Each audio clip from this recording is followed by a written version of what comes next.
great. It's great. So good to see all of you. So Mandy, we can go to the next slide, I think. So we'll just go over a few ground rules. This is a meeting that's intended to be very interactive. That's why we chose the Teams platform. It's a little bit easier for everyone to see people on the screen. You can go ahead and change your view so that you can see everyone tiled up if you'd like to for the sharing segment that will be coming on a little later. So because it's we really do want sharing. If you are able, please do turn on your video. It just really helps the interaction. And if you're not sharing, go ahead and mute your microphones just to cut down on the extra noise. If you have questions, you can use the raise hand feature, or you can type your questions into the chat box. Mandy and I will both be monitoring that to the best of our ability. You can also ask each other questions and also share resources or make comments about the meeting or content in the chat box.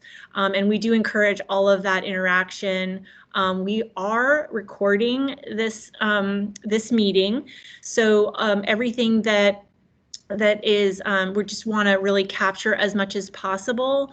The sharing that you're going to be doing, the interaction that we're going to be having is really going to help the whole group and help the initiative for diversity inclusion, propel forward and giving us some documents afterwards.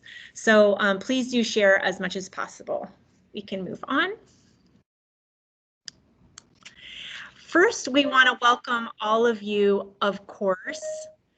I'm just looking at somebody needs a link to the forum. So during the sharing segment, I'll just be going and doing a little admin. I just wanted to welcome all of you. You can see everybody who's in the meeting by looking at all the participants, but in particular, I want to thank the Culture of Care Steering Committee that helped get this program off the ground. They've been helping us for the past about 8 months since we formed in spring to really drive the program and really meet the needs of the construction community and the members of AGC. So those on the screen there, thank you so much for all your participation, and we look forward to continuing to work together to do programming for this forum. So we can move on. So just a little bit about our agenda today. We got through our welcoming and introductions. I touched on the sharing segment that we're going to be having. That will be next. And then we will go and overview some resources and have a new resource highlight for you, which we think that you'll enjoy having at your disposal. Then we are going to have our featured topic, which is training for workplace diversity and inclusion, and it's the Rise Up training. And Karen Dove, Executive Director of ANU, is here to help give that presentation. Then we'll be talking about some 2020 AGC sponsored training opportunities that we're really excited to bring to you.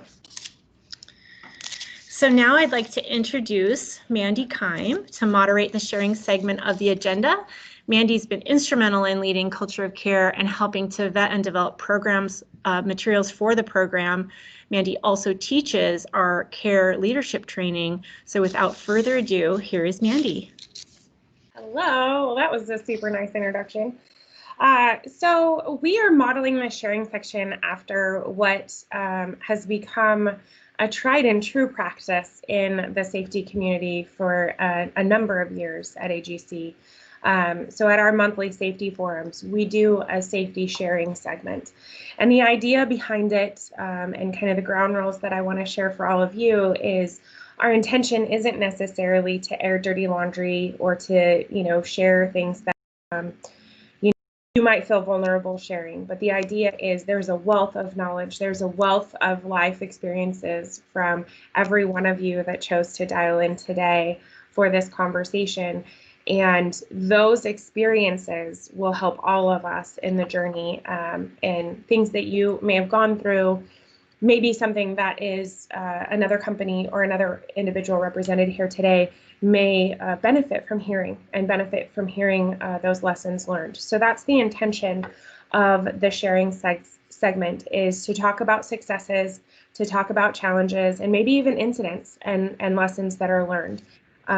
So we were lucky enough from our Culture of Care Steering Committee to have a few of them volunteer, knowing that the first time you ever do a sharing segment might make some people feel a little bit uncomfortable. So I'm going to call on a couple of our steering committee members to help share and kind of open the door to what we're aiming for out of this practice. So with no further ado, Patrick, I know you're on here.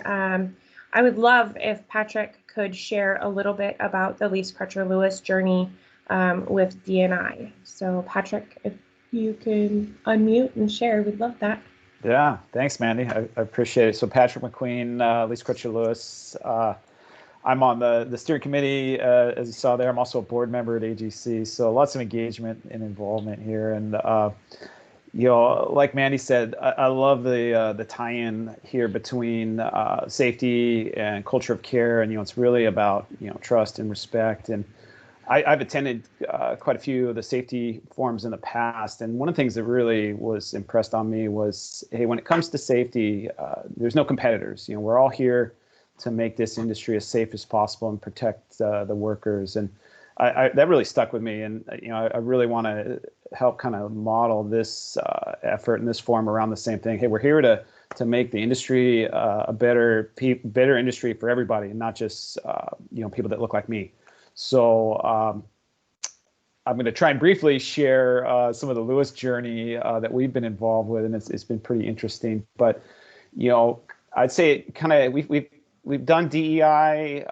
We've had some interest in this in the past. Mainly, it was more client driven. Say a client like University of Washington said, "Hey, we want you to hire more diverse subcontractors, things like that." And we put some things together, and then kind of coming out of the last downturn.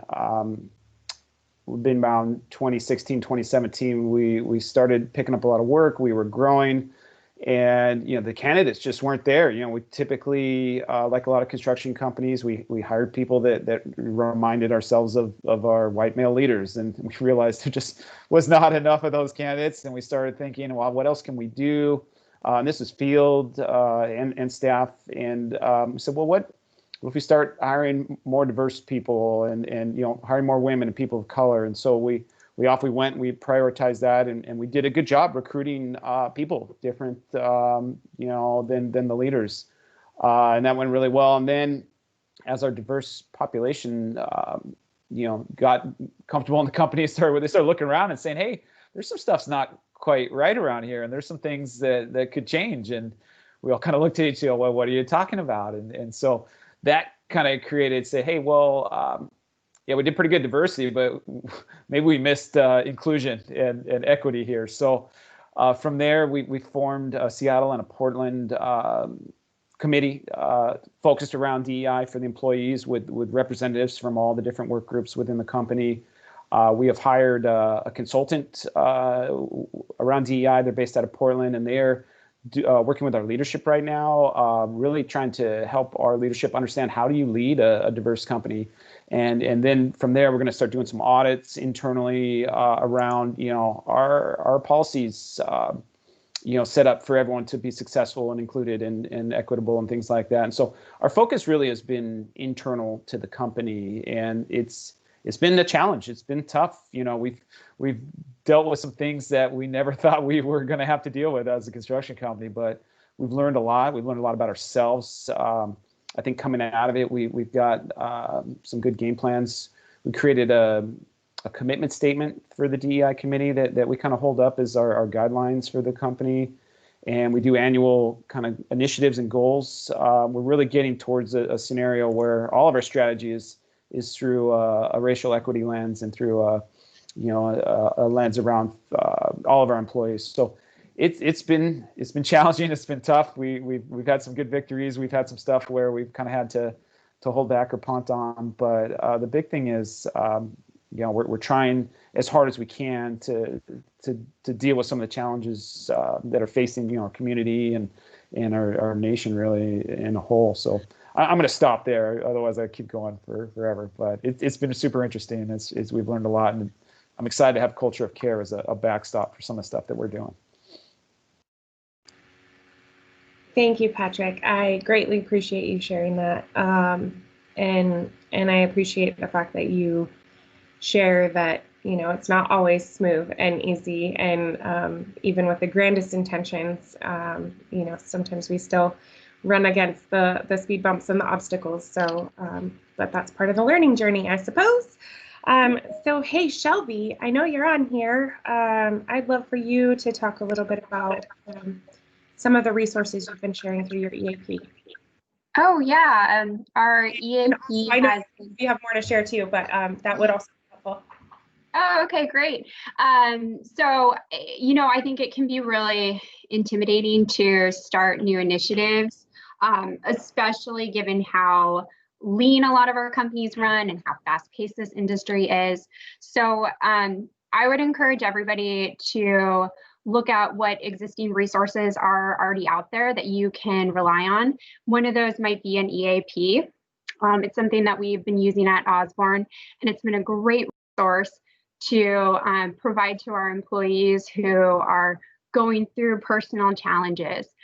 Anything that might keep them up at night, there is an expert at the EAP who can help them through it. Another thing that we've done in the past is utilize compensation consultants. And at the time, I really thought of it more as a retention tool, just to, you know, keep up with the market, make sure we're doing the right thing. But now the more I learn about DEI, the more I see it as a tool to help us make sure we're not overlooking any groups or any people contributing to our company. That's wonderful. So, Katie at Abbott, I know you had a couple of things to share as well. And then right after that, Edgar, if you're still ready, I've got a little time carved out for you too. So if you want to go, Katie, and then Edgar, that'd be great. At Abbott, we kind of do things a little bit more organically and kind of on a softer side, kind of sneak it in a little bit. I tend to, on my team especially, tend to hire for. I hire the best person for the job, but I do look for those. I do like hiring diverse people, especially into recruiting roles, because I feel that it makes it easy to then recruit people that are like-minded. We also, our leadership is very, very involved in making sure that we continue to have an inclusive environment. And we've been running town halls and having chats about everything that's going on, just to, within politics right now and everything that's happening. And it's been really helpful. People ask questions and they're able to speak freely about things. So I think that's the biggest thing that we've seen that has benefited everybody just with support is just having an open culture and open discussion about things.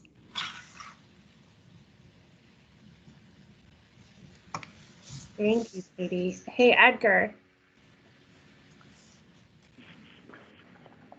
I want to see a little bit about your experience coming to construction, and also just your perspectives on, now that you are here in construction, how that's going for you.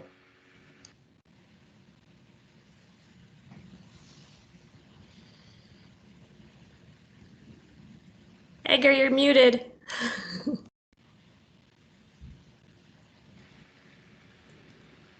Oh, there we go. Okay, sorry. Can you guys hear me now? Okay, Yeah. Good. Yeah, absolutely. Okay, so kind of going back a little bit. So I just kind of wanted to walk you through real quick through some real life events that happened prior to Abbott, just to kind of create that picture of challenges that some people go through when there may be unintentional biasness that affects diversity and inclusion, and what we're doing here at Abbott to ensure those type of situations are not built into the DNA of our culture, and then also, of course, my perspective on the construction industry. So just real short and sweet. There was a example or a time where my previous boss took me out for lunch and she made a statement saying that, I'm totally different from the other Black people that she's hired before. So of course, we're driving in the car, I pause and I'm like, okay, what does this lady mean by that?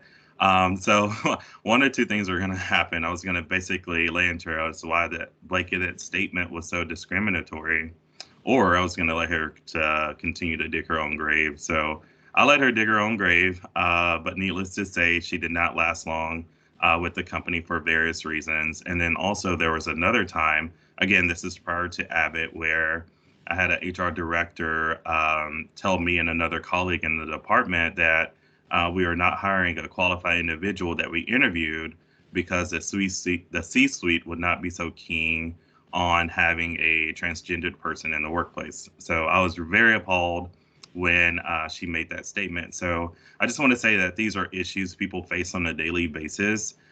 Some organizations will talk the talk, but they won't walk the walk when it comes to incorporating diversity and inclusion programs, or they may be just, unaware of the path to take to get started. So to me, it's not just about meeting a certain quota for reporting when it comes to diversity.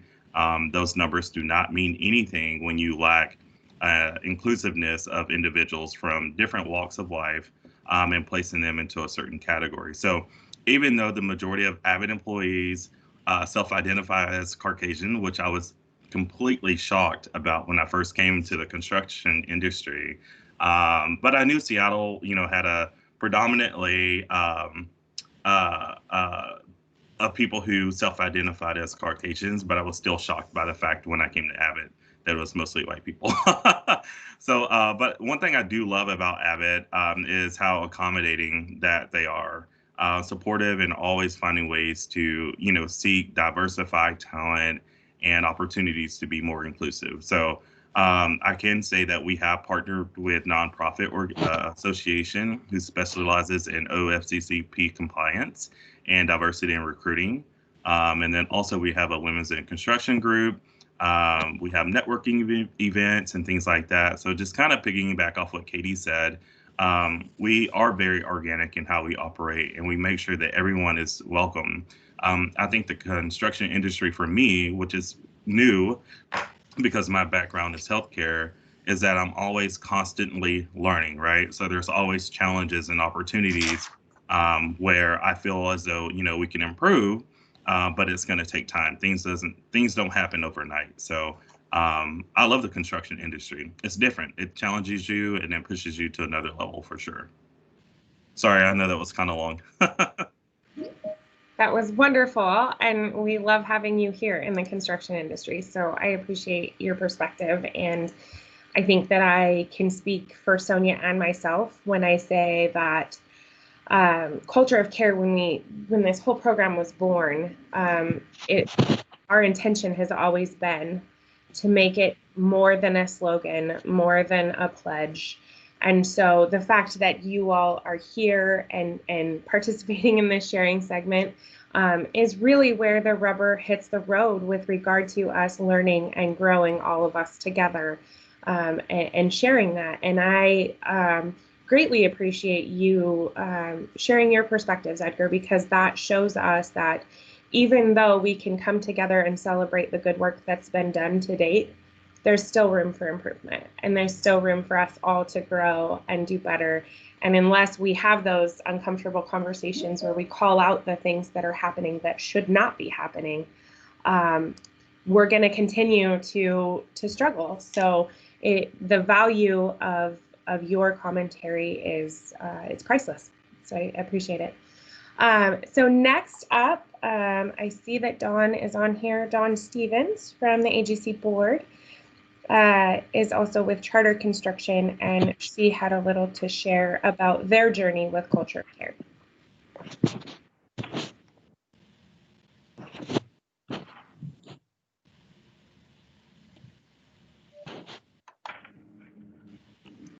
Maybe, hopefully. Dawn, we can't hear you if you're talking. Thank you. Edgar, I was muted as well. Anyway, so Charter Construction was really on board 3 years ago. We signed the pledge. We were all excited about doing it, and we started moving forward, and it really, our initiative lost momentum. So we have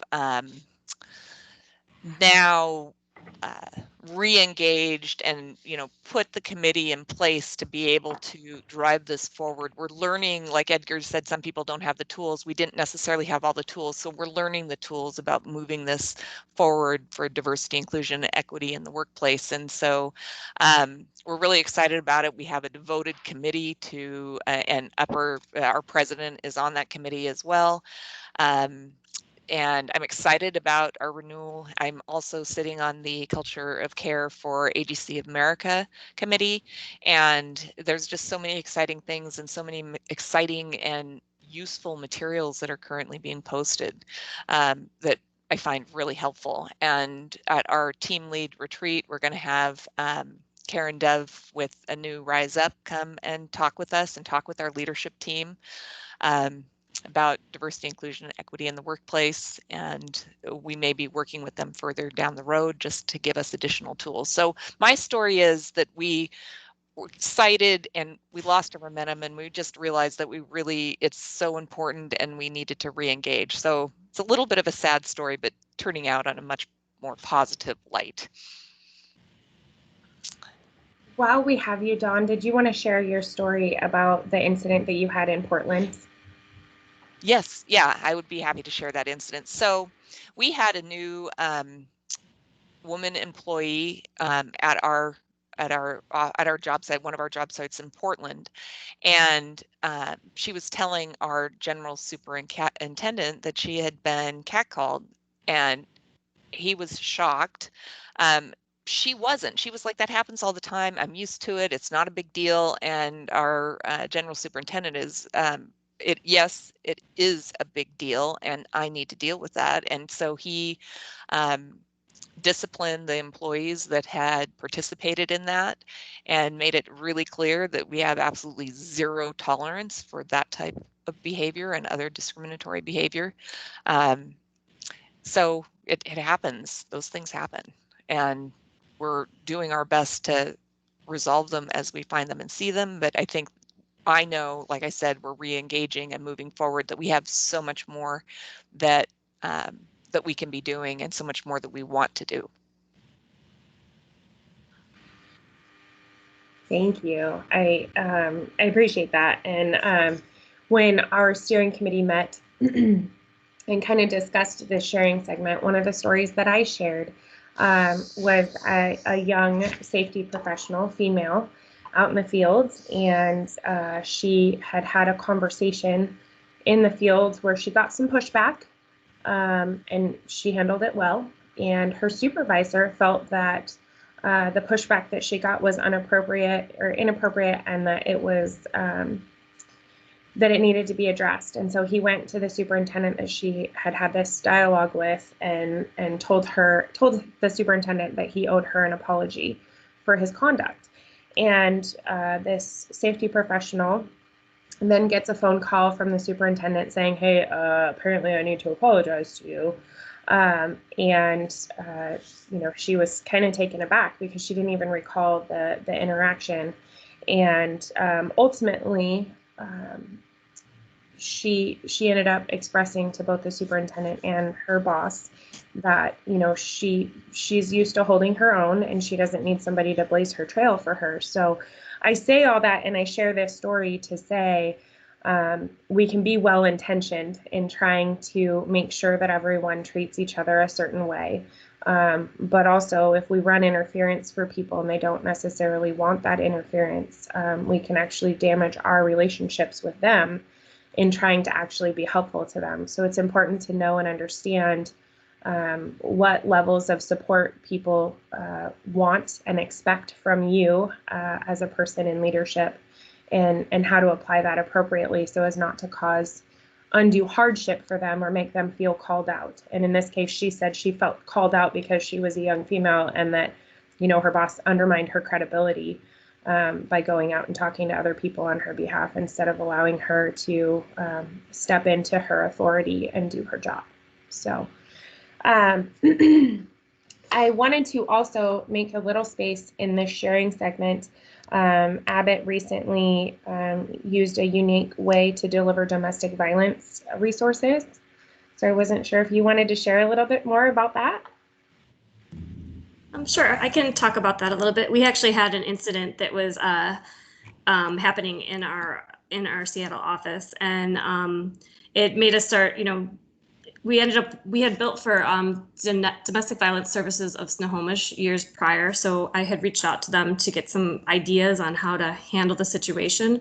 And what we ended up doing was actually dealing with the situation, but then after that, putting the flyers into the bathrooms, which was a really great way to get the information out, because people are usually in there by themselves and they didn't have, they weren't embarrassed to grab them. It was amazing actually how many disappeared, which is sad, but I'm glad that that information was, passed on to them. So we ended up putting EAP stuff in there and everything, and it ended up being just a great way to get the information out. Thank you. Yeah, that's just a nice way to deliver information during Safety Week. And also during our Culture of Care Awareness Week, we created resources that could be posted in the restrooms with even QR codes so that people can access them in a private manner. So that's just a beautiful way to do it respectfully and still give people access. And that actually segues me to the fact that some of these conversations about domestic violence actually helped us at AGC to develop some resources that you'll be seeing later today. Melissa, are you on here? Sorry, I'm trying to do, oh, there you are. So Melissa, you had a story about groundbreaking women in construction.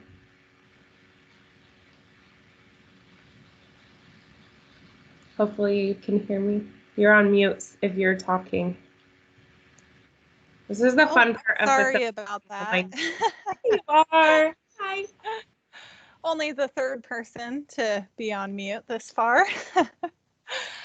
Yeah, so I had attended the Groundbreaking Women in Construction webinar that obviously was virtual this year, but they talked a lot about even sort of the advice that we give to others and sort of who's creating the advice. And it just kind of got me thinking a lot about how we kind of set up our programs from the start. And I think a lot of it was, you kind of have to start at that listening level. I mean, I think that a lot of programs, there's a lot of resources out there. And, some of it will work for some companies and not for others, but we've seen a lot of success in sort of creating those groups of people being able to share their own experiences and really see what's happening within your own company and barriers that people are kind of facing. And this goes to a point that someone made earlier too, of do you do the recruiting first or do you kind of do the inclusion portion first? So you don't want to be hiring people that come into a culture that doesn't have that inclusion set up, because then you're going to run into retention issues.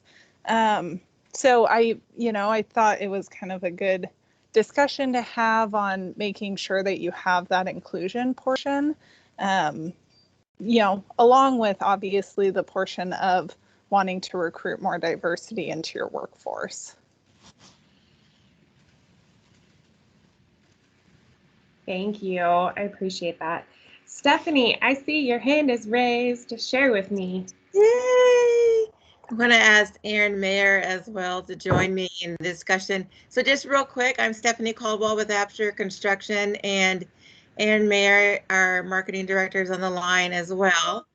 And we have embraced culture of care from the beginning. Of course, it was important to us to make sure that we had an inviting culture of our frontline workers and our operating staff, admins, had a safe place and environment to work in. And since then, we have also created a racial equity council made up of different people from the field to the office, and have hired a consultant to help us look internally at our DEI efforts and what we've done to date. How can we improve on those efforts? And we really see our culture of care and our racial equity committee kind of as working as in partnership and talking about racial equity, implicit bias, recruiting, what does that look like, how we treat people in the field. And it's been an eye-opener for some instances. And I'll let Aaron share about some resources that we've recently started sharing and what we're doing to date. So one of the things that we do, and we broadened this up because we felt like it really had to be an extension of our values, because our values were inherently there that support DEI. But when we take a look at it in practice, it's not always there. So while it's at the core of what we believe, it wasn't necessarily ingrained in practice. So one of the things we do is we share monthly a different topic that may be important to our staff or to what's going on in the larger world, whether that's, you know, recent events surrounding COVID or racial injustice. We're putting information out there that every job site gets and shares in their weekly, or they share it monthly, but in their weekly meetings, they share the information so that everybody has access to information. So that's one of the things that we're doing. We also are working on a QR code. I think someone mentioned that as well for our craft workers. QR code with a sticker for the hard hats. And when they pop on that QR code, there's information and resources available for them if, you know, should they need those resources, just as a ways of keeping better communicated with our frontline workers, especially our frontline workers, BIPOC, Black, Indigenous people of color, making sure we're taking care of them. That's it. Thank you, Mandy. Absolutely. Thank you. I appreciate it. Anybody else feel like sharing? I would love to have you raise your hands. Hi, Armando. Please feel free. Hi, Mandy. Hi, everybody. I think our internet connection just came back up, so I turned my video on. So I hope this works because I was on a hotspot for a bit. My name is Armando Tiscareño. I'm a project manager with Stacy and Whitbeck here on a sound transit project in downtown Redmond. And I wanted to say a few things. So a couple of months ago, maybe a few months ago, at Stacy and Whitbeck, we, you know, as a company, we do all right. We do pretty well in terms of our hiring goals and that sort of stuff. And I think we're okay in terms of the industry, in terms of our, you know, overall gender diversity, ethnic diversity, but we figured we can do better. So we started a steering committee like a lot of companies here are talking about. In those discussions, one of the things we wanted to have is a good training resource, not just for our people in the office, but for our craft workers and how to get the discussion going about this subject. And coincidentally, about the same time, I saw an email from Sound Transit speaking about a new Rise Up training. And I'm like, wow, this is perfect timing. We scheduled some sessions with Karen Dove, and I'll tell you what, it was as perfect as it could have been, because she came in and trained our you know, our field superintendents, our craft, you know, the site supervisors. Through her training, I was able to see some of our more, you know, rough, you know, Caucasian superintendents open up about subjects that you can tell they were uncomfortable talking about them, but the way Karen has prepared her training, she was able to get them to talk. And I thought that was awesome. And so I just wanted to get on here and say thank you to Karen for coming to our project site and providing that training. And I hope you guys enjoyed the training she's going to provide here later today. Thanks. Thank you, Armando. I greatly appreciate that perspective. And you bring up an important point, and one that Sonia and I and internally at AGC, we've had conversations about where we fit in this puzzle at AGC, and helping support those conversations to happen and support the people that need conversations. There's a variety of different reasons why people may not be creating the culture of care that you want or expect them to create. But if we are shaming them or putting the wrong kind of pressure on people, we may not actually get the desired outcome. We may actually get more resistance.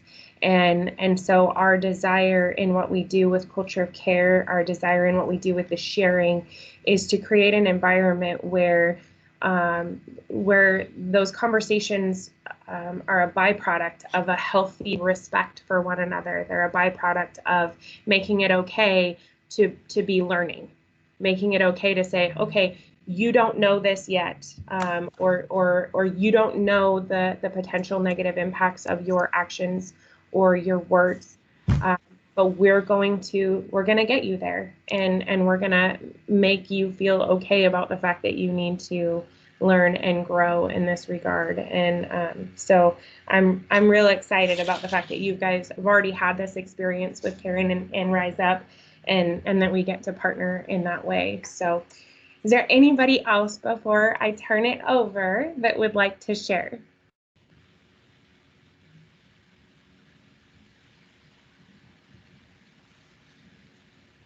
It's, I gotta say, as part of this whole new world with COVID, how sad it is that we don't all get to be together, because it is much harder to encourage this collaboration in a digital format. So for those of you that spoke up, I deeply appreciate you taking the time to do that and volunteer your information. So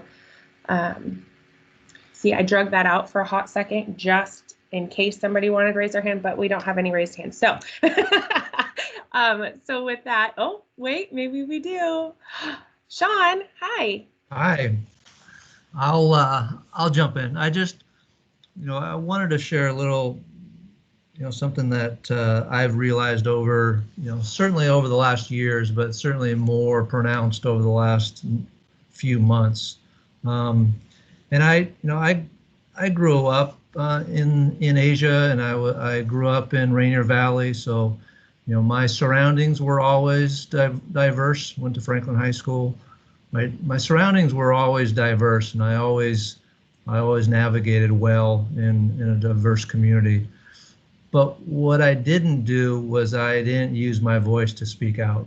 And so when I ran into situations where somebody said something that wasn't right, my initial reaction would be to really dismiss the person and really kind of put that in my memory bank and say, okay, I really don't want to hang out with that person, because they really don't have a good view on the world. They don't have a good view on people of diverse backgrounds. And so I would just sort of filter through people and say, okay, nope, don't want to be around that person.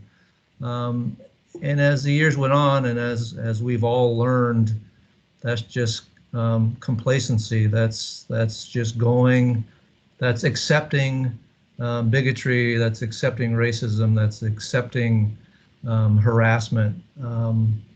And so although you may not be the forefront of your company, of your community, just the mere act of saying something to somebody that says something inappropriate or impactful to people around them, I think is a huge step. And it doesn't have to be confrontational. It could be educational. Hey, do you realize what you just said? The example that I use at work sometimes is circle the wagons. We've got to come together and circle the wagons and deal with this problem. Well, if you really think about circle the wagons, you're talking about settling the West, and you're talking about the indigenous people of that time, and you're protecting yourselves, or you're inflicting damage on the people. And it's just the little things like that are commonplace, common language that we all use, that we really don't know where it came from, and we continue to use it. And it's those micro inequities, those microcosms of people not feeling comfortable because people of color or gender or what have you hear these things And they're like, oh, there's, just like I used to do. Oh, there's somebody that just doesn't understand. Okay, I'm not going to deal with that person. But I think if we all just start talking and educating each other respectfully, because it may not be something overt someone's trying to do. They just don't understand what they're saying. Yeah, it's been an educational journey for sure for everybody, hopefully everybody, especially over these last few months, if not in your lifetime. So just wanted to share that. Thank you, Sean. I agree. And I think that that's part of this movement and part of this conversation and elevating the conversation. It's okay not to know. It's okay not to know if the history behind something and why that might be offensive. But once you do know, you have a responsibility and an obligation to share with people how that could be construed or how it could be impactful, and make the necessary adjustments. And I think you nailed it in sharing that. I've got Prima, and then right after that, I've got Edgar. Prima.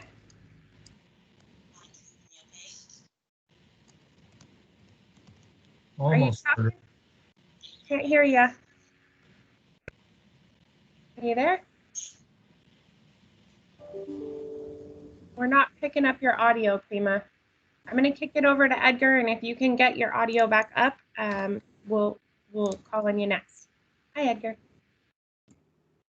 Hi. Well, I was just going to piggyback off what you said, but you hit on the nail there. So thank you. No, thank you. Hey, Prima, can we hear you now?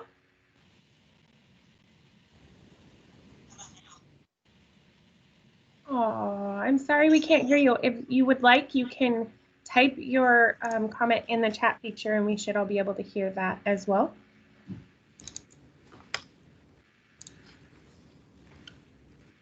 And so seeing no other hands raised, I'll go ahead and get started on the next part of our agenda.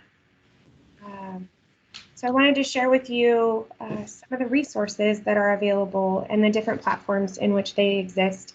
Many of you obviously have been engaged with our Culture of Care program here, and the birth of AGC of America's Culture of Care program is kind of based off of the work that we did here. So I want to share those with you. I'm going to mess around with the screens here, so if you guys are not seeing what I'm trying to show you, somebody speak up and let me know. I'm sure Sonia will help me out if it's not there, but let's see here. All right, so I'm going to start with, let's see here. Hopefully you guys are seeing my AGC of Washington Culture of Care Initiative page. Yes. My school is calling in the middle of this. It's great time. So wanted to just walk you through, we've tried to update this regularly. Sonia's been a great champion of checking out this page on a regular basis and making sure that the information that we're sharing is relevant and that new resources are posted and available. So you can see in the middle of the screen here, AGC of America did a podcast about culture of care, and I felt that that was particularly insightful. And then if you scroll down here, we have HR and job site tools that you can see here. I'm going to load it. And so this is kind of the clearinghouse of HR resources and support pieces that you can download and use. We've got our entire series of toolbox talks, including mental health and workplace safety, including domestic violence resources that we just added. And then also access to all of our posters, the stickers, and the logo for your own use, as well as, like I indicated earlier, during Culture of Care Awareness Week in July, we created these little posters that you can print out and post inside your Santa cans and in private places, so folks can access the information in a non-confrontational manner. They can get to what they're looking for with regard to mental health, with regard to how to speak up, and LGBTQ issues, as well as just a general welcome to culture of care and how to take the pledge. So those all exist on our website, agcwa.com/culture of care, not dash, hyphen of hyphen care hyphen initiative. But if you go to the AGC of Washington main page, you can also navigate to this. So that was the HR and job site tools section of the website. Obviously, for those of you that are familiar with the program, you're already aware of the About Culture of Care and the pledge page, so I'm not going to go through that. But I also wanted to share training and advisor resources where we have links now available for upcoming Rise Up training, which we'll talk about later after Karen speaks, but this is where that is housed. So in the future, if you want to check back and connect with us in one of our training offerings, this would be where you would do it, is in training and advisor resources. And then also our care leadership and culture training. We've got one coming up this Friday. And then we've got future dates there. So those are resources that are available to you, and we'll keep those up there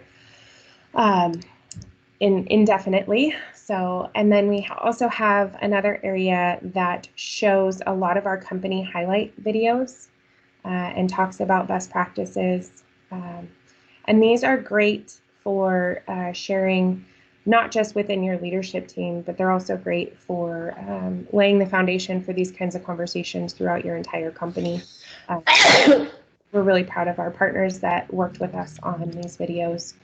And then lastly, we have a section in here on hiring for diversity. And so there's a multitude of workforce diversity resources that Sonia has worked to pull together for us. So I say all that to say, yes, we have resources. Yes, we have a website.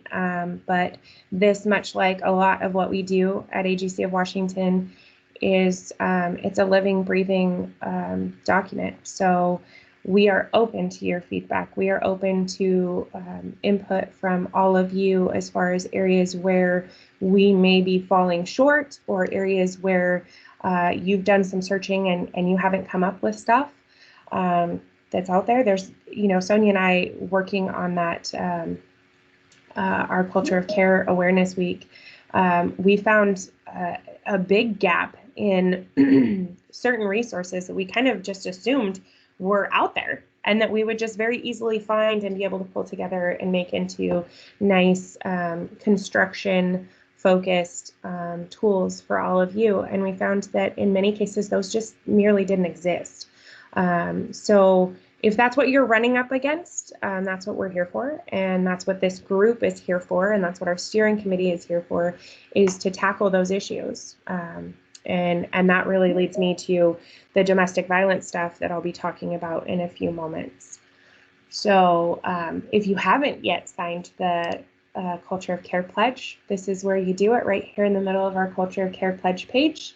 And there's an opportunity there for you to see the listing of all the other pledge signers. And again, we're incredibly proud of our members that have taken the pledge, but more importantly, our members that have taken the pledge and then lived out the words of the pledge with their actions. So thank you for all of you supporting us in this initiative and taking it to heart as much as we have. So with that, I'm going to transition over to AGC of America's Culture of Care page.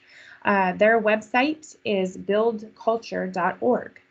And so on their website, you can see up here, there's an opportunity to take the pledge. Something that is unique to AGC of America's program is the opportunity to take an individual pledge. And I really encourage that for all of us that are on this call to take that individual pledge and share the fact that you care. Also here, we have a number of resources. Here you can see the Impact Champion Company Pledge and Personal Pledge. You can see the listing of some of the other companies that have taken the pledge. So what we want to do is just show in the Make an Impact section of the AGC of America buildculture.org webpage, all the different resources that are available to you. So you can order hard hat stickers through there. They have job site posters, and they have some company policy samples that you can utilize. Also, the 20 HR best practices for diversity in construction, that is also posted on the AGC of Washington website. It's a great resource, just kind of a roadmap on how to get started or how to bolster what you're already doing.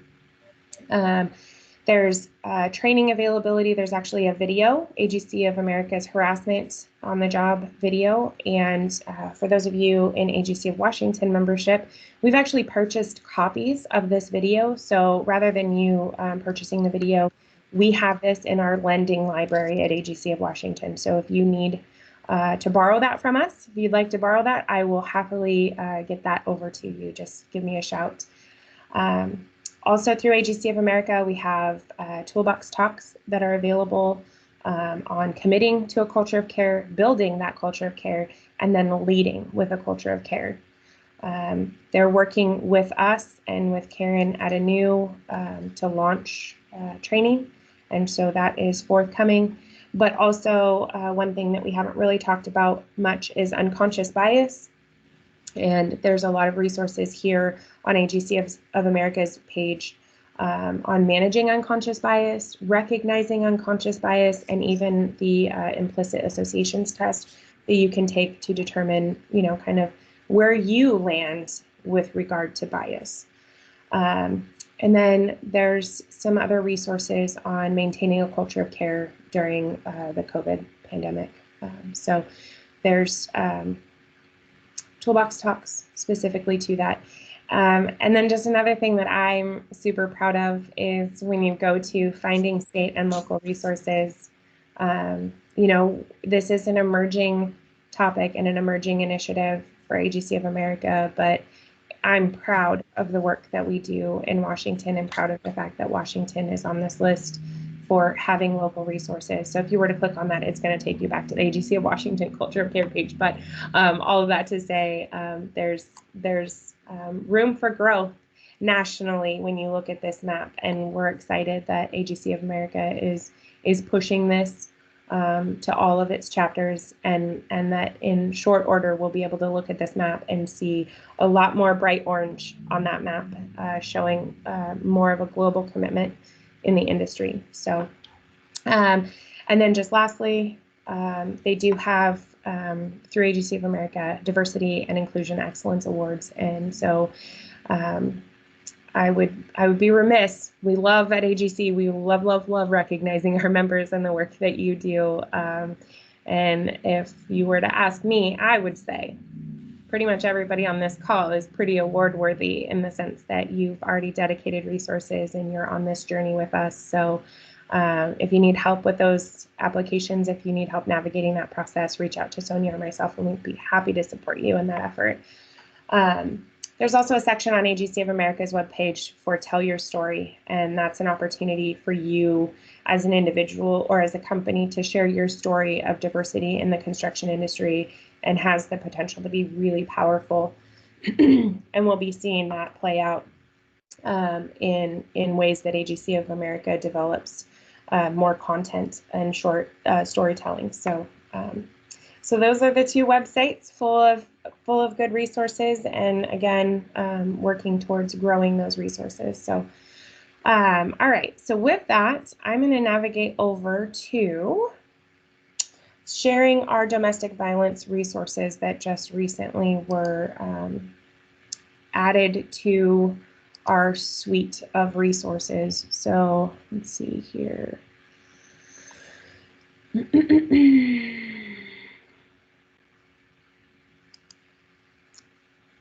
So let's start with, we have a sample policy for domestic violence.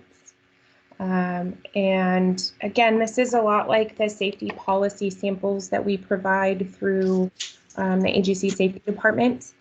They're in an editable format. So what we welcome you to do is, if you don't already have a policy about domestic violence and how you are going to handle that internally, how you're going to handle that with the individual within your company that may be experiencing domestic violence, this is a good starting point.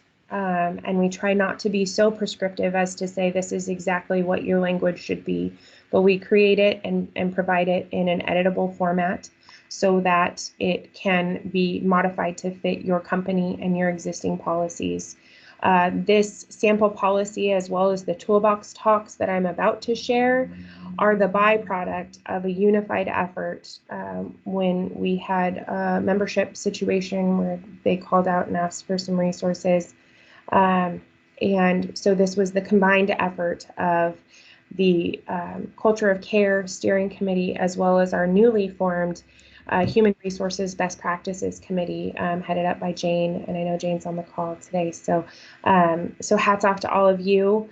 Anytime something like this gets written, we kind of floated around a lot of different eyes, and I just, again, we're happy to provide this, but we certainly don't want to take all the credit for it. It was a very large group effort to pull together this information and then proof it to make sure that it is factual, reliable, and that it is in a format in which you can take it and meld it with your existing programs and policies. And also, I would just say, you know, there's two toolbox talks that were created. One that just overview of domestic violence as a topic, seeking help, how you get help, how you have these conversations, how do you identify signs of domestic violence, and then another one that talks about what do you do if you need help, and some guidance on Washington laws with regard to leave entitlement. So, are there any questions for me about these before I turn it over?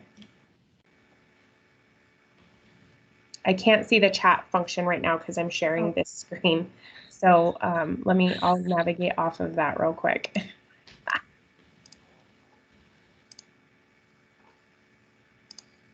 Maybe I will. There we go. Okay, Sonia.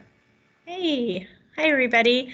I just wanted to share a little bit how we ended up developing this resource for domestic violence, and I think it'll be a little bit of window into how we interact with you all and the construction industry in general as we move forward to really meet the needs. I think we had a comment earlier about that the programs really need to be built on asking a lot of questions and really meeting the needs that are out there. So this ended up coming about because we got an email from a member who had a situation where they suspected domestic violence was, you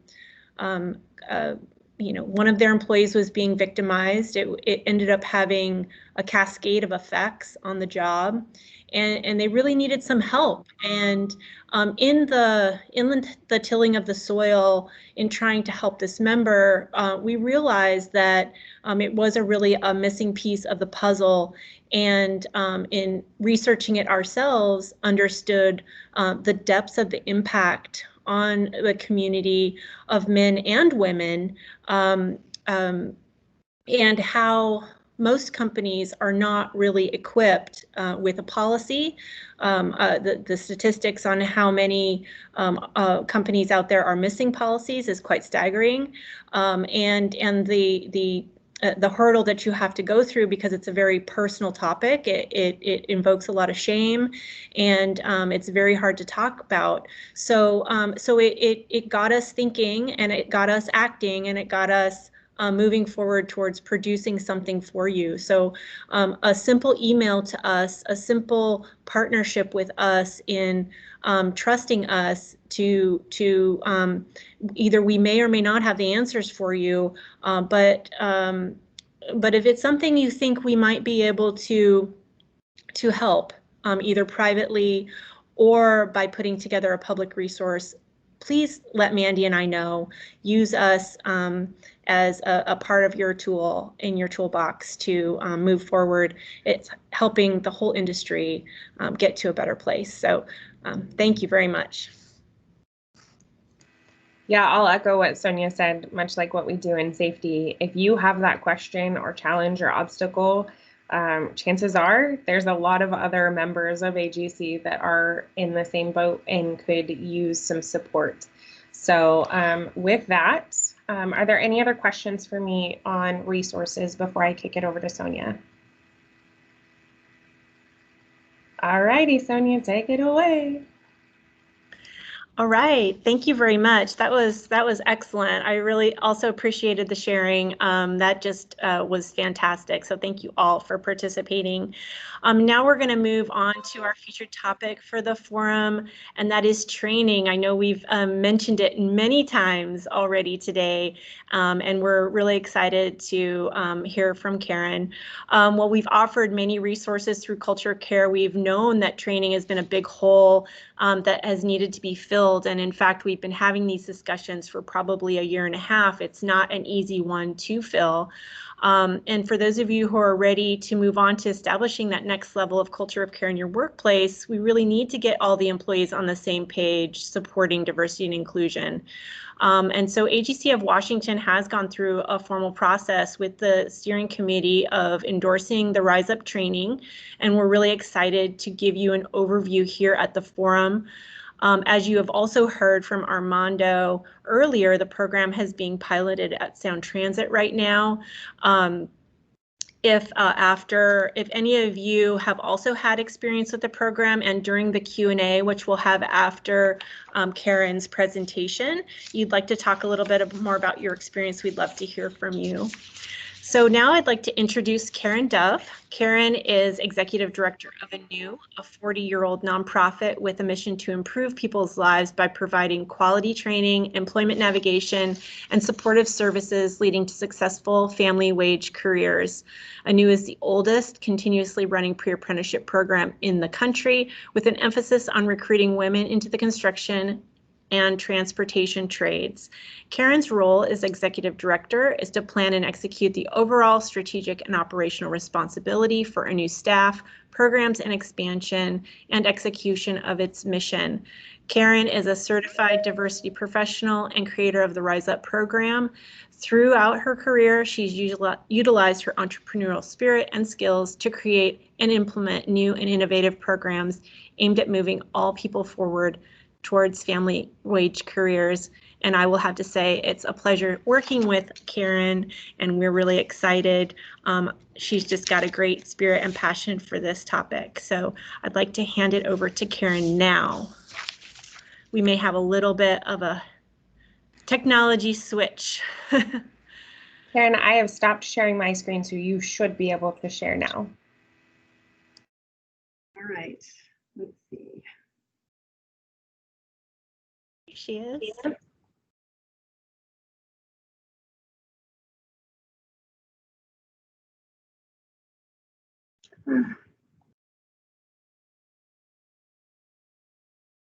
All right, can you see my screen now? Can you hear me?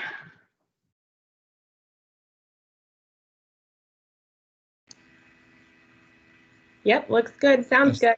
All right, wanted to make sure.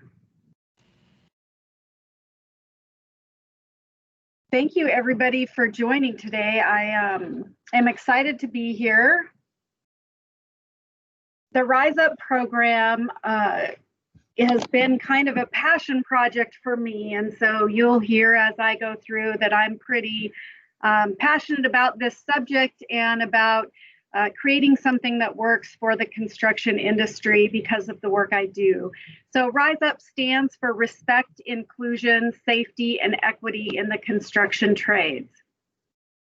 And I'm gonna, for some reason I lost everybody's faces, so bear with me here. We can still see you if that helps. Yeah, I just want to be able to, not sure if my screen, okay, is my screen going to the next page?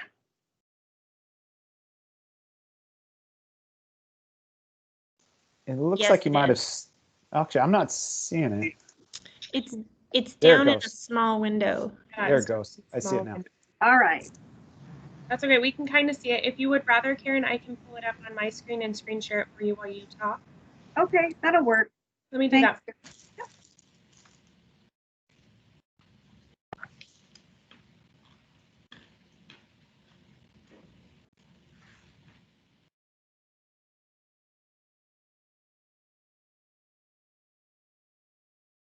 All right. Sorry about that. Appreciate you bearing with us. So Rise Up is a respectful workplace campaign that's really designed to shift the culture of construction to be more inclusive to a diverse workforce. We know that project owners, managers, and team leaders influence the culture of their teams and their job sites. They're the ones that have to deal with day-to-day issues. They set the tone of the work site and they problem solve. And while management enforces standards, codes of conduct, and safety policies on a daily basis, sometimes the culture of construction actually falls by the wayside. And we know that if you don't set expectations and cultural norms on the site, it creates opportunities for negative behavior to affect the culture. Negative behaviors such as harassment, hazing, and bullying cause distraction, and distraction can affect safety and performance of workers. Bottom line, negative behaviors cost everyone money, from loss of productivity, employee turnover, management time in dealing with these issues, to potential legal expenses. The Rise Up campaign is designed to give workers at all levels the skills, tools, and resources they need to be an inclusive part of the work site. Individuals at all levels, apprentices, journeymen, foremen, superintendents, they all contribute to the culture of the work site. I'm sure many of you have seen how one person can make a work site negative. We also believe that one person can positively affect the culture with the proper tools and skills. So a little bit about my history. I come from non-traditional trades. I started in the Building Trades Bureau a long time back in Montana. I was probably the only female I worked with, unless it was a secretary at one of the offices. I then moved on, ran a trucking company for years, again, non-traditional employment.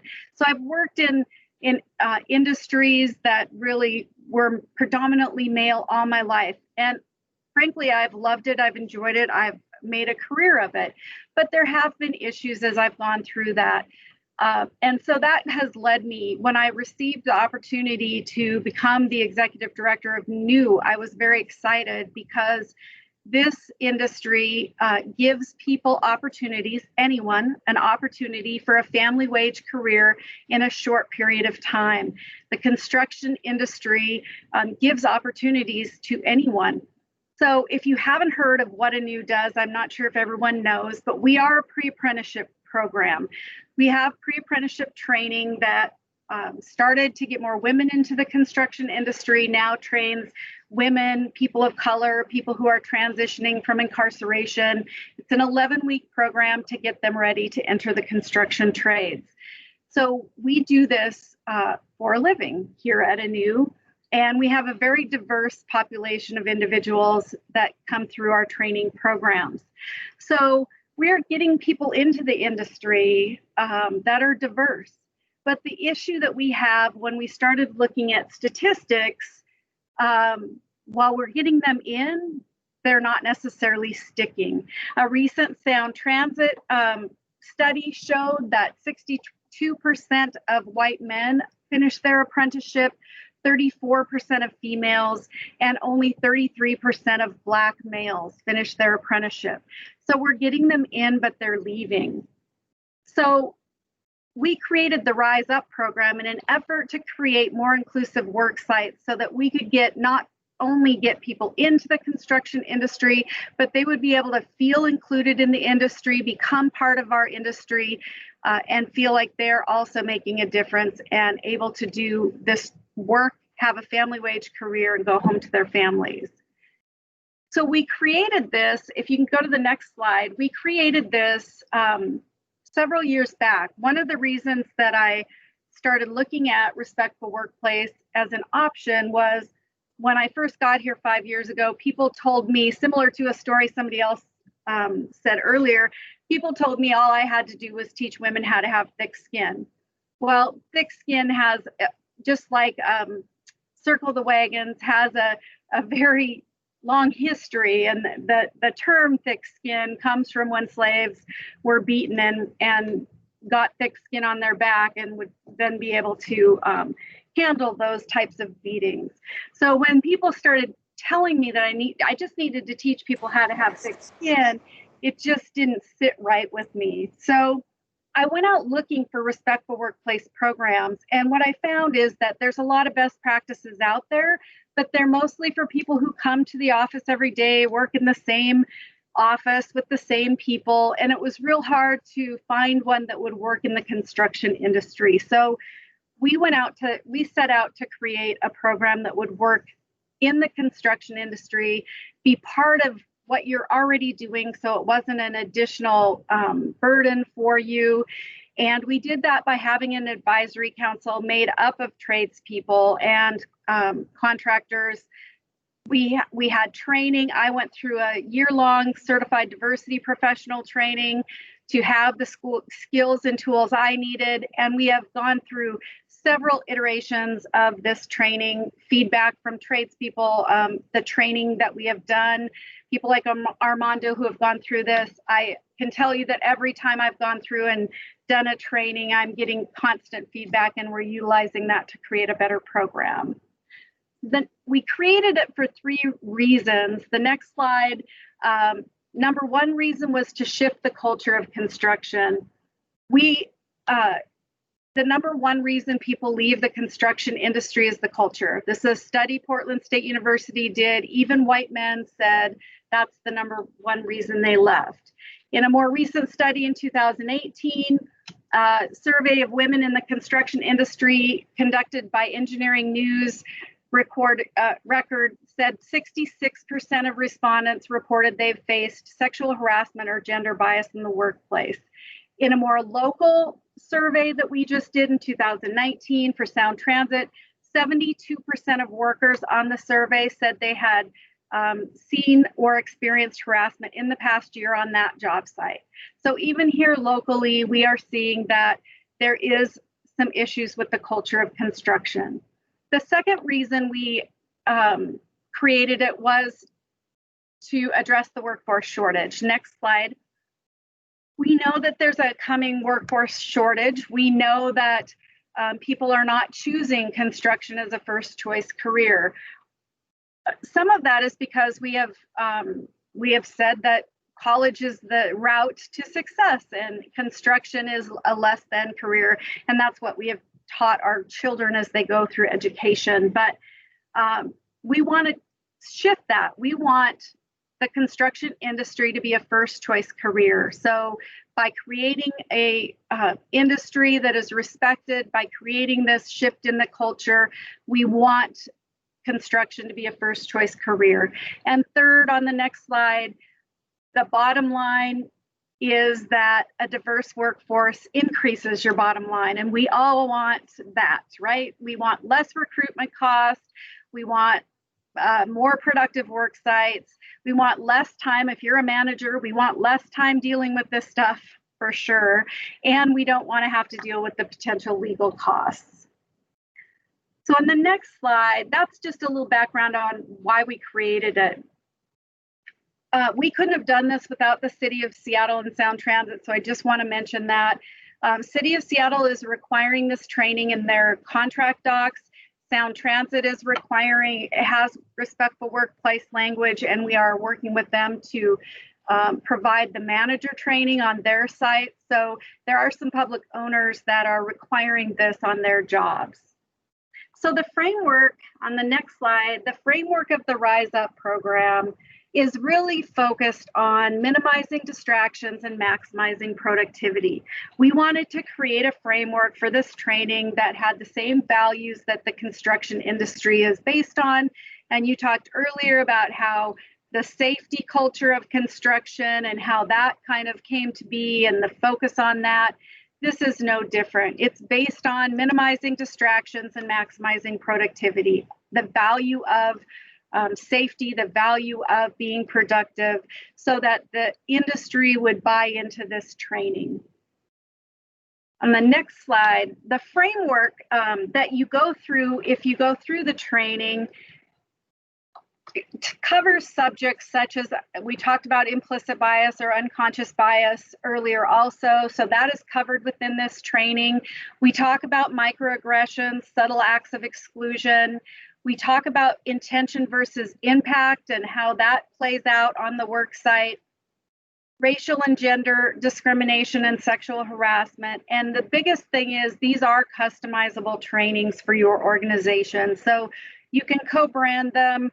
You can talk to us about specific topics, just like Mandy was talking about earlier. If there's a specific topic that because of an incident or something that you want to cover, we can customize that with your company in mind or with your strategy in mind. But the basis is to make sure that people understand these subjects and understand their role in how these play out on the job site. So we don't only talk about the subjects, but we then talk about examples of how this looks on the job site.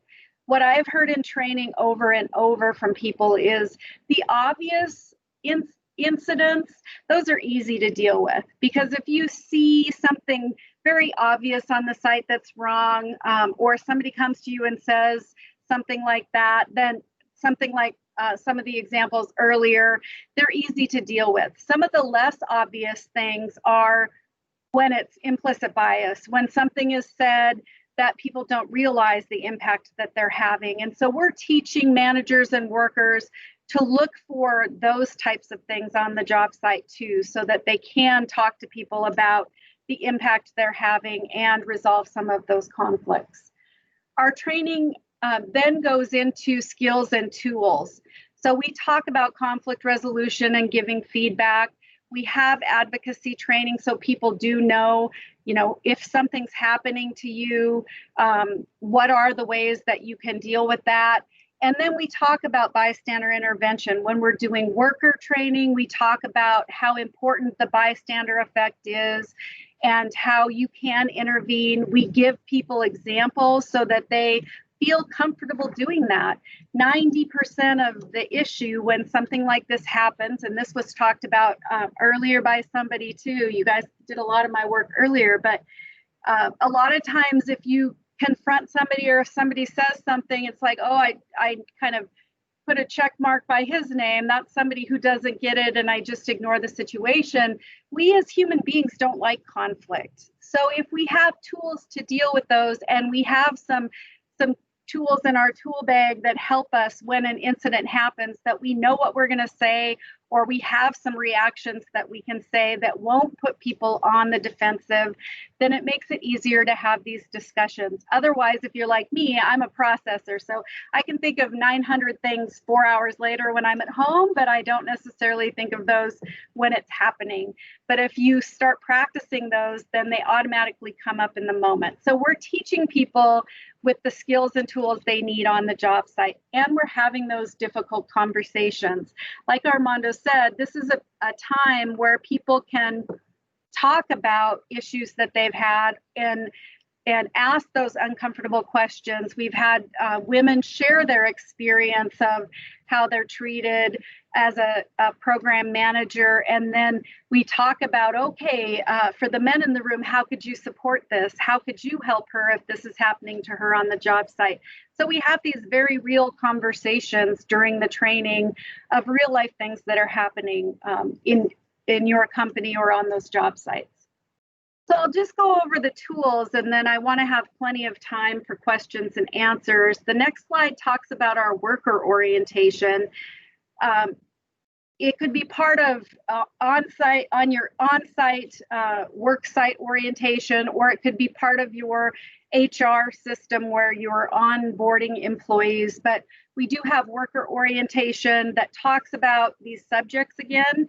It talks about the expectations of your job. Again, these can be customized for your policies and procedures. This is an example of the city. The city has a video that they're utilizing for worker orientation on their job sites.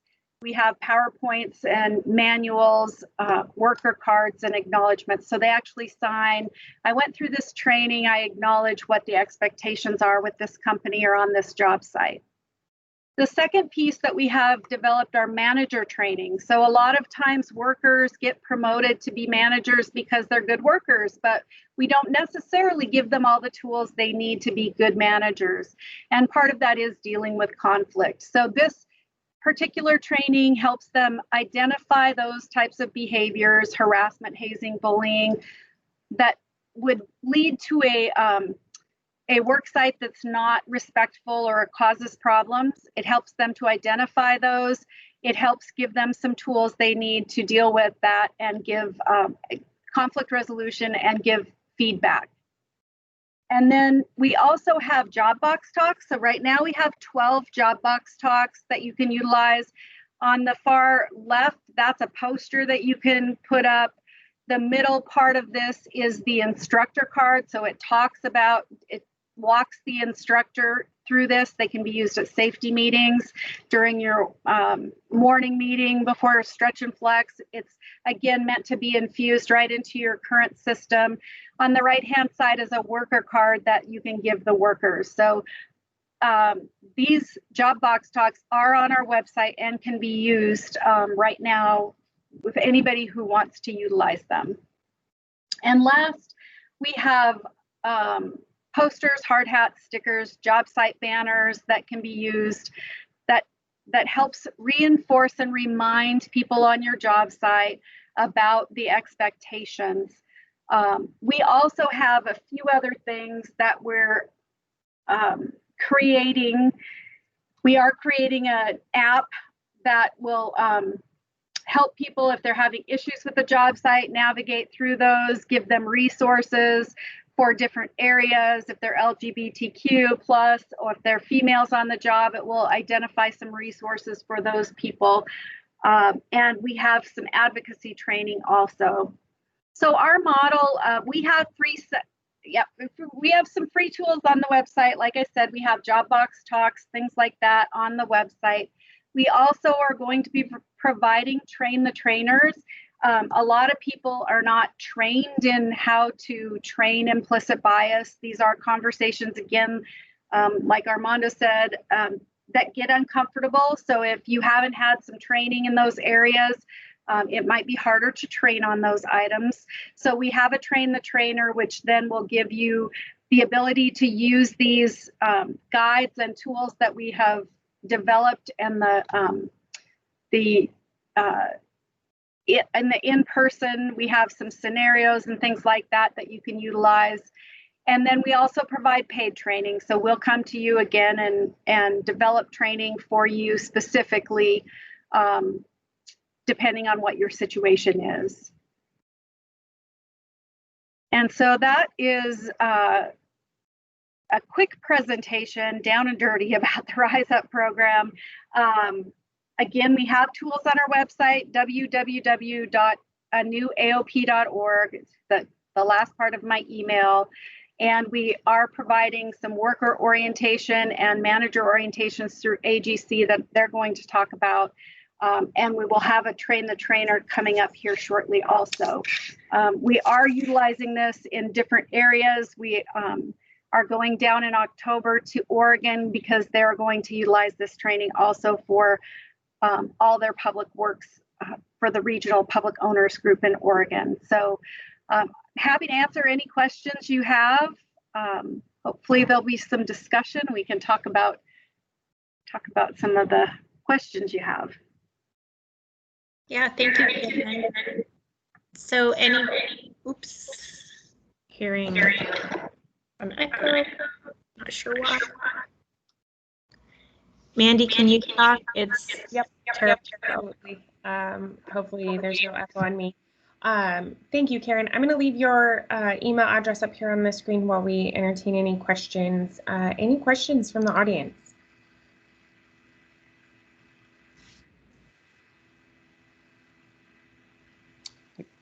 I got a quick question, Karen. This is Patrick at Lewis. I know you've been working on this for quite a while, and you've been launching it. What things have you learned since you've launched the program?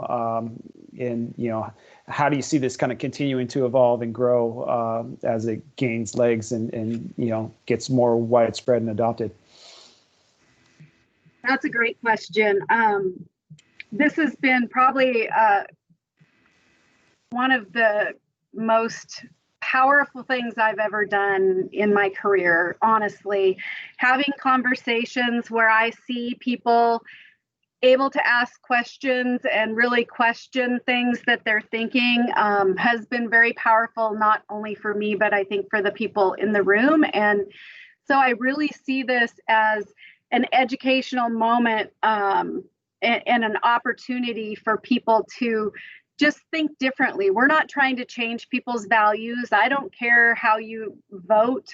What I care about is when you show up on the work site, that everybody on that work site is created with respect. And so that's really what this is about. And that's what we always go back to. And so I think that we have added things in to the training as we go through trainings that have become I'll be doing a training and other people will bring things up, and that creates ideas for me to incorporate other lessons or actual breakout group type of things that we can do that are very impactful. So it's been it's a learning experience for me just as much as for the other people in the room. I think that it's given people the opportunity to ask questions in a place that they feel secure in asking them. And that's the important part of this training. The in-person trainings are very much more powerful than online, although, we've had great conversations online too. I prefer doing in-person trainings, but I know that's difficult right now. I think that the other thing that we've learned is trying to make it real easy for companies to kind of incorporate it in the processes they already have. So the job box talks, worker orientation, trying to make it easier for you to implement these same messages in several times, because we all know that you have to hear it several times before it kind of makes a difference. And so the more you can make sure it's happening in all different areas, and that message is consistent, the better. Okay, Brian, that's fantastic. Hi, Karen. Thank you for that presentation. I'm Brian Kelly, so I'm in-house counsel at Howard S. Wright. But I'm fairly involved in our company's actions in terms of promoting diversity. I was somewhat interested in the executive order that came down from the federal government, I think it was last week, about what diversity trainings can say and can't say. And I believe one of the messages, if I'm paraphrasing it correctly, in that executive order from the federal government was that companies can be punished for diversity training that suggests that people are exactly right. Essentially white privilege, right? It's that people are benefiting from a system that might be inherently racist or set up in a racist way. And so that I'm wondering what your take is on it, because we probably can't talk about those things in your training. Otherwise, we'll get penalized by the federal government. But I am interested in what your take is on it and how that affects diversity training, because part of coming to terms with racism is maybe getting more in tune to seeing it where you didn't think it existed before, and understanding how it might exist institutionally. So I'm wondering if you have any comment on that, or how that's affecting your training program. Well, my comment probably can't be said in mixed company. If you haven't seen the executive order, it tears down years of progress in this area, but literally basically says that you can't discuss things such as white privilege. We don't outright talk about white privilege. Other people in the training have brought that topic up, but we created this training in a way that we did not want people to feel ostracized or feel like they were going to have to be on the defensive for the training. A lot of diversity training, if you go in talking about things like white privilege and all of these other kind of wordy academic terms, then it puts people on the defensive, and it creates a situation where people won't interact. And so we don't go out that way in our training. It's very much more talking about what happens on the job sites and how we can solve these problems. I'm hoping that executive order will be gone in about 45 days, I believe. But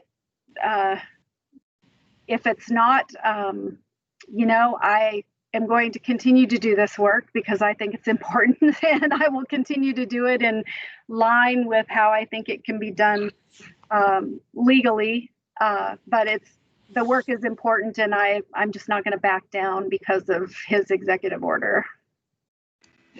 Thank you, Karen. I'm going to try to chime in now. It doesn't seem like it's echoing anymore. So I think the next question is from Stephanie. Stephanie? Yeah, I just have two comments. AppSure thank you, Karen, for the work that Anu is doing. And AppSure actually has had completed Rise Up training for 2 of our project teams now. They had to be done virtually to this point, but very valuable. I think the information that is presented presented well. For me, when I took the training, I've done it twice now with the project teams.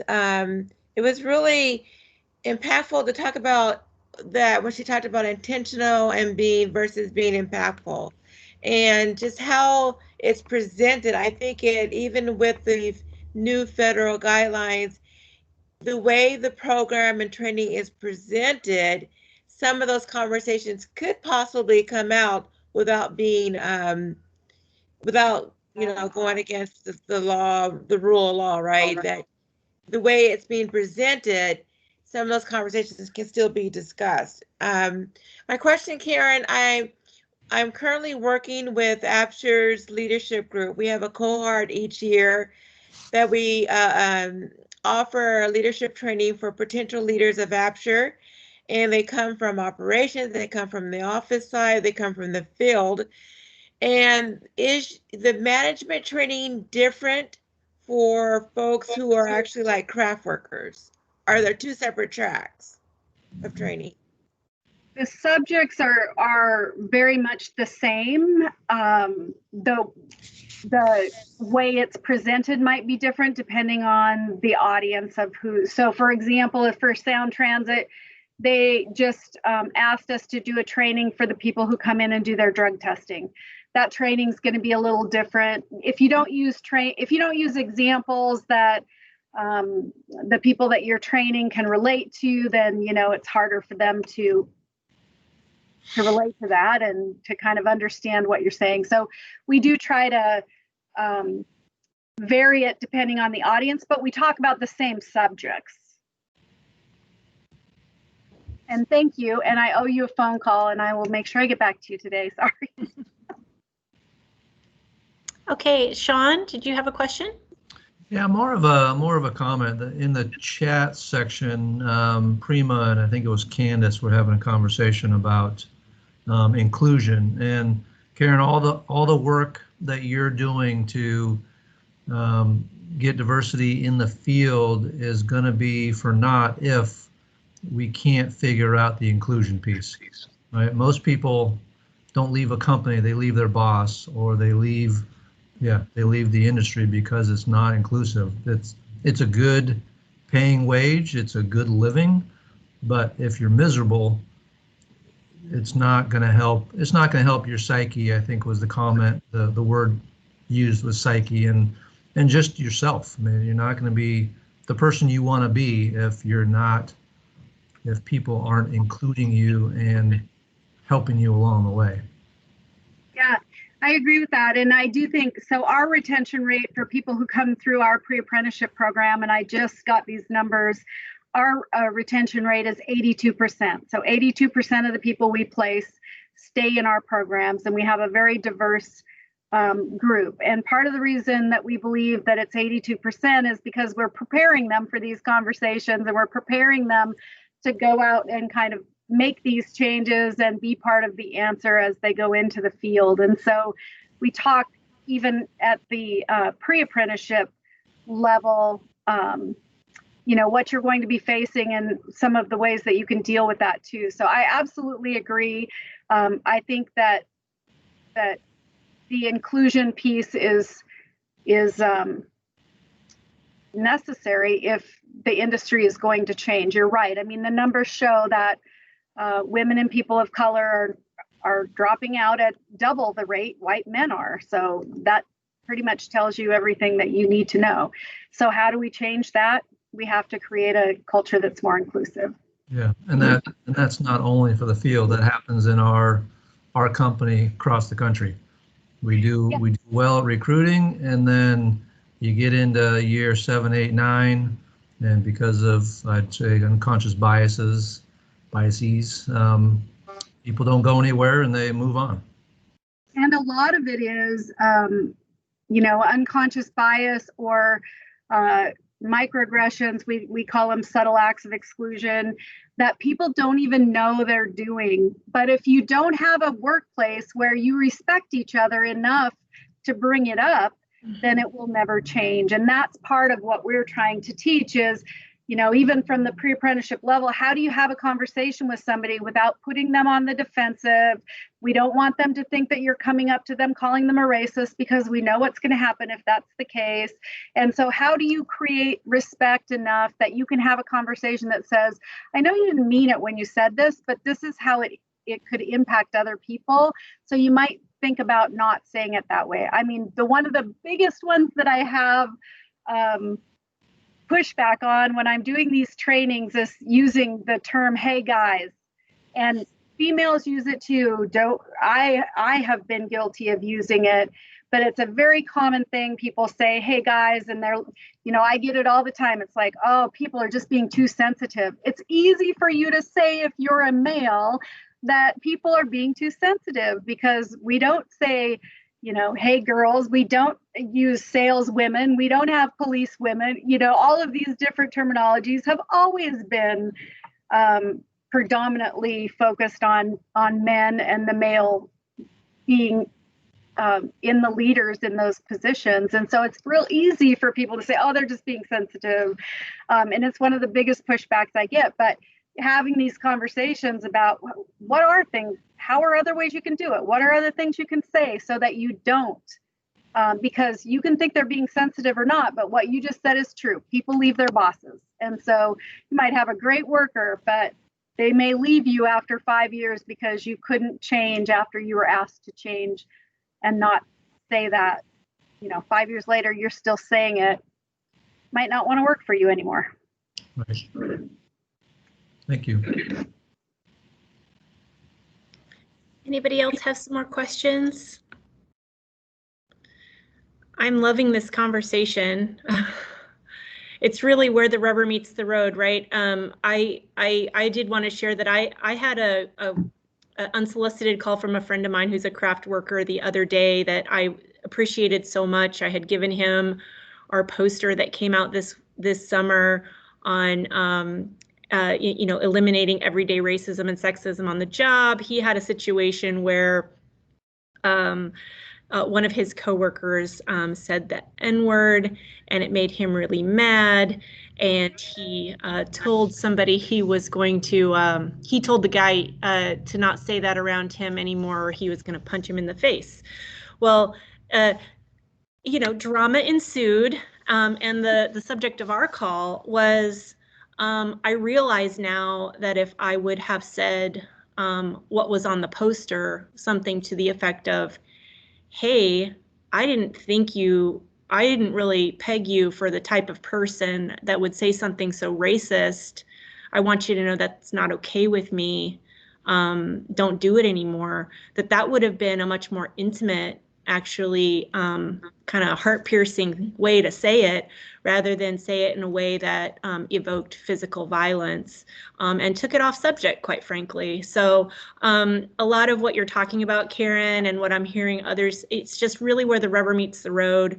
I came away from that experience, one, so thankful that I had open line of communication and that we were able to help materially in that way through somebody's consciousness, but also to understand that the men and women who are in the field are the men and women who are actually doing inclusion work. They're actually doing anti-racism and sexism work. You know, most of us who are on the call are in administrative roles. We are setting policy. We are talking a lot about training. We're talking a lot about doing things and setting standards. But it's those men and women that are in the field that are actually doing the work and making a better culture for our whole industry. So I just wanted to mention that and recognize that. Do we have any more questions today for Karen? Okay, I don't see any. So what we have up on the screen right now is our Rise Up training series sponsored by AGC that we will be putting forward and doing till the end of the year. So we've got 2 training dates. And we've organized it hopefully to be as easy to participate in as possible and allow individual companies to send the greatest variety of workers to the trainings. They're 2 hours each. So on October 22nd, we'll do the manager training in the morning and the worker training in the afternoon with a break for lunch. And on November 19th, we'll flip-flop and do the worker training in the morning and the manager training in the afternoon. There is a nominal fee. We chose to go that route because we really need people to show up if they sign up. And there is going to be a limit because we really need for the efficacy of the training to keep the numbers down since we're in an online platform. So there are only 30 registrations per 2-hour training. So all of those registrations through that QR code, you'll see, and it'll send you over to our AGC events page, and they are all listed there and ready to sign up. You're welcome to sign up multiple employees. If you would like some help doing that, please email me. And I believe you all have my email address. It's sforster@agcwa.com, and I'd be happy to help you do that. Does anyone have any questions on how we're running or rolling out this training opportunity?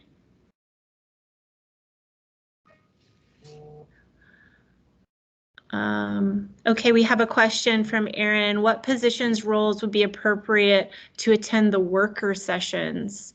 Karen, would you like to take that? So it would be anybody who's not in a management position, any frontline workers. They could be workers on the job site, apprentices, any workers who are not in a supervisory position. Great. Thank you. All right. I'm not seeing any other questions, so I do want to mention that we do still have CARE leadership training, and Mandy Keim teaches that. And if any of you have been at any of her trainings, they're very engaging, and she's very good at presenting and teaching materials. So, you know, if you haven't had a chance to do this yet, please do. It is free for AGC members. There's one coming up this Friday from 9 to 11, and we already have a date on the calendar for next year, February 17th, 9 to 11. So go ahead and sign up for that one too. If this one doesn't work out for you, we'd be more than happy to have you sign up. Both of those registrations are live, and again, that QR code goes to our events page, so you'll just need to scroll down and find that training.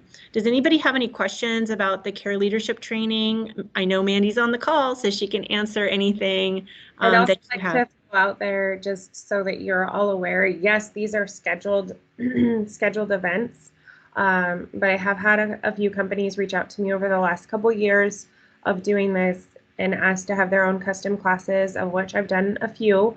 So if that's something that you want, if you would like to have your own custom care leadership and culture training, be more than happy to come out and do that for you. And that's also included in your AGC membership. So we're not charging for it. So as long as you can work with my crazy, bizarre schedule these days, I'm happy to come out and do that training for you on site if we can do so safely, or virtually, whichever works for you all. Yeah.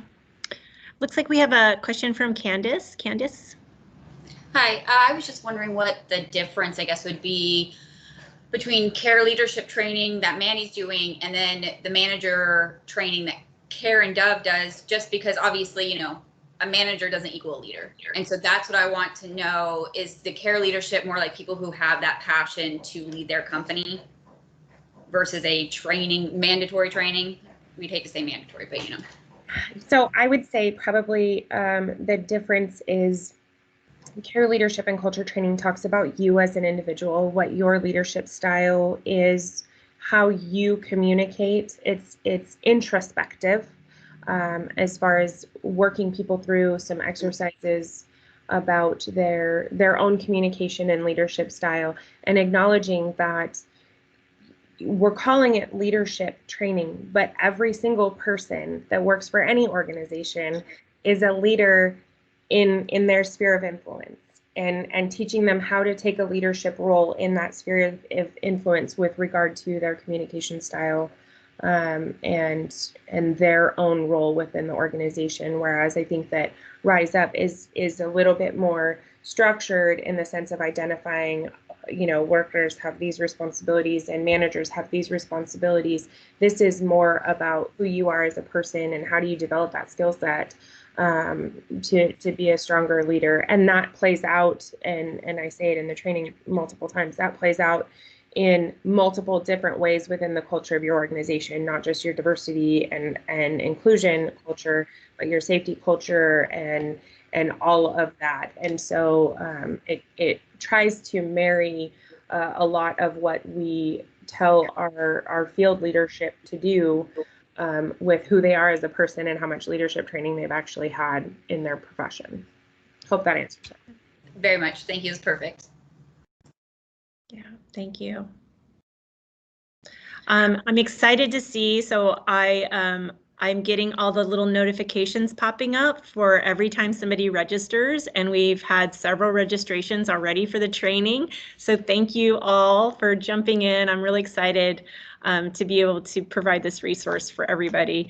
So if there aren't any more questions here, let's go to just some announcements for you.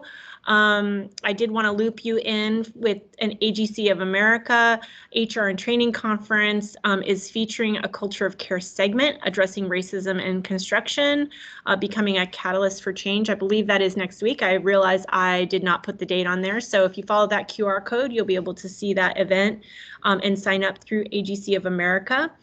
And then we have a date for our Culture of Care Winter Forum. So we're going to come back together and do this all again in the same format. We will focus on a different featured program, but we will have the same format. We will have a sharing segment. We will be highlighting new resources and providing that dialogue between all of us to really strengthen our community around diversity and inclusion. So put that on your calendar, February 11th, 10 to 12. You can sign up now using that QR code. Again, that goes to our events page at AGC. So with that, I will take any more questions if anybody wants to raise their hand. Going once, going twice. We see some thank yous. So we will be able to, let's see, give you back 9 minutes of your morning. And thank you very much, Karen, for taking your time with us today.